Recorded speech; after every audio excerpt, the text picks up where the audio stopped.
Looking back at past relationships with new eyes can be unsettling. You might question your judgment, or even feel a sense of loss for something you believed was profound. But gaining clarity on whether a past connection was genuine love or something else, like strong infatuation, codependency, or an attachment based on need rather than deep affection, isn't about beating yourself up. It's about learning. Understanding these distinctions is crucial because it helps you recognize what true, healthy love looks and feels like, making you better equipped to cultivate it in the future. Sometimes, in the heat of the moment, powerful emotions can easily be mistaken for love. The excitement, the intensity, the feeling of being swept away, these can all mimic some aspects of love, but they don't always equate to its deeper, more stable, and enduring qualities. This exploration is a gentle invitation to look at your past experiences with compassion and an open mind. It's about recognizing patterns so you can move forward with greater wisdom. So, let's delve into the first sign that what you experienced might not have been love in its truest sense. Our first sign is a really common one. Your feelings were primarily based on an idealized version of the person, or on their perceived potential, rather than who they genuinely were in the present moment. Were you in love with the idea of them, or the person you hoped they would eventually become? This often involves unconsciously projecting your own desires and fantasies onto someone, creating a perfect image in your mind that doesn't quite match their reality. You might have found yourself consistently overlooking significant red flags, making excuses for their behavior, or focusing all your energy on their good qualities while ignoring glaring incompatibilities. Perhaps you thought, if only they would change this one thing, then everything would be perfect. This kind of love is more about your internal narrative than about a genuine connection with the actual person, flaws and all. True love sees and acknowledges the whole person, the good, the bad, and the complicated, and chooses to love them anyway, not in spite of their flaws, but inclusive of them as part of who they are. If you look back and realize you were more enamored with a dream version or a future projection than the real individual standing before you, it's a strong indicator that it might not have been love, but rather a deep investment in a fantasy. Sign number 2 points to a crucial element often missing when it's not truly love, a lack of deep emotional intimacy and vulnerability. Did your relationship thrive on surface-level interactions, shared hobbies, or physical attraction without ever really plumbing the depths of each other's inner worlds? You might have spent a lot of time together, had fun, and even shared some good moments. But did you truly know each other's deepest fears, insecurities, core beliefs, and dreams? Were you able to be completely vulnerable with each other without fear of judgment or dismissal? Emotional intimacy is that sense of being profoundly seen, understood, and accepted at your core. If conversations rarely moved beyond the superficial, if difficult topics were consistently avoided, or if there was a persistent feeling of holding back parts of yourself, then genuine love likely hadn't taken root. You might have felt a sense of loneliness or an unexplainable void even when you were together.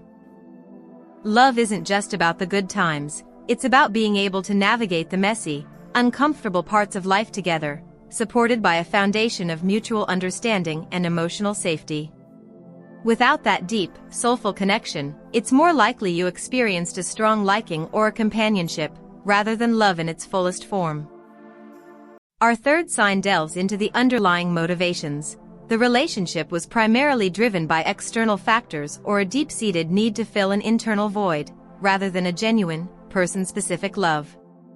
Ask yourself honestly, were you with them because you were terrified of being alone? Did societal pressure to be in a relationship play a role, or were you seeking validation and a boost to your self-esteem? Sometimes, people enter relationships not because they are deeply connected to the other person, but because the relationship itself serves a purpose. It makes them feel less lonely, more normal, or provides a distraction from other problems in their life. Perhaps you jumped from one relationship to another without much time for self-reflection, or the thought of being single filled you with anxiety. In such cases, the other person can become less of an individual you love and more of a means to an end, a way to avoid discomfort or achieve a certain status. While all relationships meet certain needs, if the primary driver was to escape loneliness, prove your worth, or simply have a +1, then the connection likely wasn't rooted in authentic love for that specific individual. Love is about cherishing the person, not just the perks or comforts of partnership. Sign number 4 explores the often confusing territory of intense infatuation being mistaken for love. Was your connection characterized by an all-consuming, almost obsessive intensity, dramatic highs and lows, and a constant whirlwind of emotion? Infatuation often hits hard and fast. It can feel incredibly exciting, with butterflies, sleepless nights, and an inability to think about anyone or anything else. While passion is a healthy component of love, infatuation tends to be more self-centered and less stable. It might have involved a desperate need for constant reassurance, extreme jealousy, possessiveness, or a feeling that you couldn't live without them in a way that felt more like an addiction than a secure attachment. This kind of intensity is often about the feeling itself, the rush, the drama, rather than a deep, calm, and abiding connection with the other person. Relationships built primarily on infatuation often burn out quickly once the initial intensity fades because there isn't a solid foundation of genuine understanding, shared values, or mutual respect underneath. True love has a depth and stability that infatuation lacks. It's less about the frantic need for the other person and more about a deep, peaceful knowing that you choose them, and they choose you, with a sense of security and freedom. Our 5th sign is for those who thrive on the initial spark. You were more in love with the beginning of the relationship, the chase, the novelty, the excitement of discovery, than with the actual, settled reality of being together. Does this sound familiar? The early stages of any connection can be intoxicating. Everything is new, you're learning about each other, and there's a thrill to the unknown. However, if your interest consistently waned once the honeymoon phase was over and the relationship moved into a more comfortable, predictable rhythm, it might indicate that you were drawn to the pursuit rather than the partnership. Perhaps you found yourself easily bored once the initial excitement faded, or you had a pattern of seeking out new romantic interests as soon as a relationship started to feel too real or required deeper, more sustained effort. This isn't to say you didn't have feelings, but those feelings might have been more tied to the chemical rush of newness and conquest.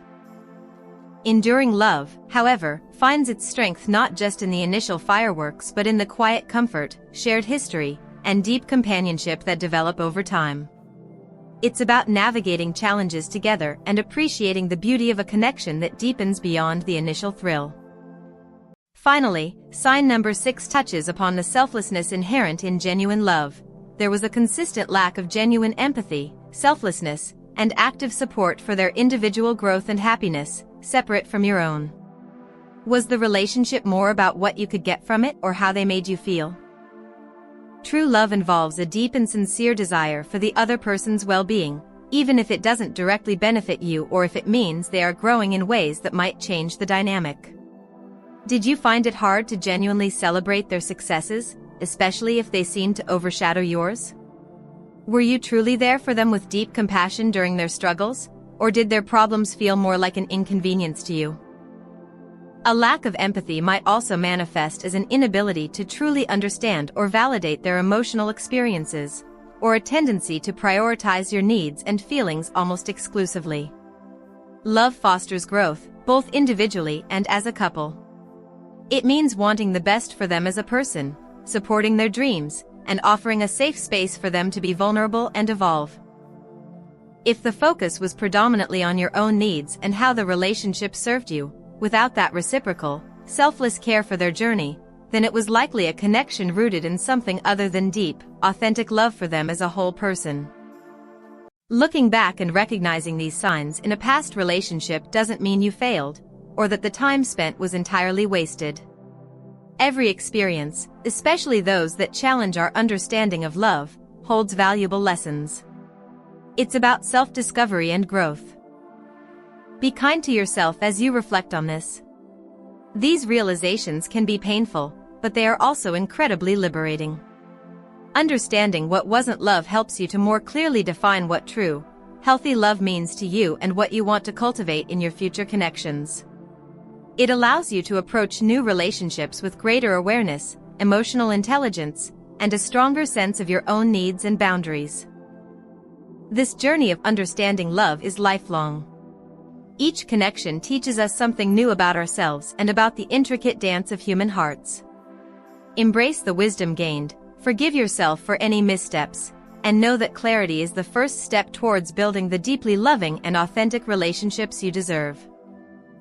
If these insights resonate with you and you're on a journey of self-improvement, consider subscribing to Improvement Tablet for more content like this. Thank you for sharing this reflective space with me today.